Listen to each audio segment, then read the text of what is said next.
कुबेर का अहंकार। यह एक पौराणिक कथा है। कुबेर तीनों लोकों में सबसे धनी थे। एक दिन उन्होंने सोचा कि हमारे पास इतनी संपत्ति है, लेकिन कम ही लोगों को इसकी जानकारी है। इसलिए उन्होंने अपनी संपत्ति का प्रदर्शन करने के लिए एक भव्य भोज का आयोजन करने की बात सोची। उसमें तीनों लोकों के सभी देवताओं को आमंत्रित किया गया। भगवान शिव उनके इष्ट देवता थे, इसलिए उनका आशीर्वाद लेने वह कैलाश पहुंचे और कहा, प्रभु, आज मैं तीनों लोकों में सबसे धनवान हूँ। ये सब आपकी कृपा का फल है। अपने निवास पर एक भोज का आयोजन करने जा रहा हूँ। कृपया आप परिवार सहित भोज में पधारने की कृपा करें।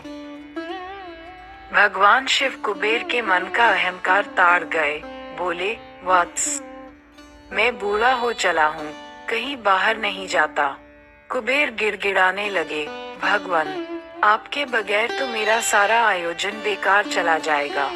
तब शिवजी ने कहा, एक उपाय है। मैं अपने छोटे बेटे गणपति को तुम्हारे भोज में जाने को कह दूंगा। कुबेर संतुष्ट होकर लौट आए। नियत समय पर कुबेर ने भव्य भोज का आयोजन किया। तीनों लोकों के देवता पहुंच चुके थे। अंत में गणपति आए और आते ही कहा, मुझको बहुत तेज भूख लगी है। भोजन कहाँ है?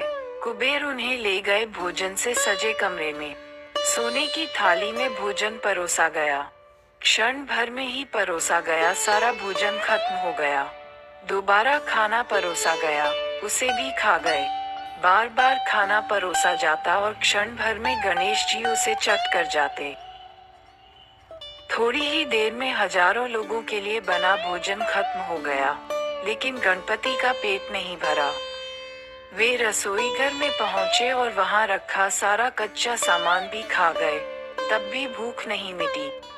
जब सब कुछ खत्म हो गया तो गणपति ने कुबेर से कहा, जब तुम्हारे पास मुझे खिलाने के लिए कुछ था ही नहीं तो तुमने मुझे न्योता क्यों दिया था? कुबेर का अहंकार चूर चूर हो गया।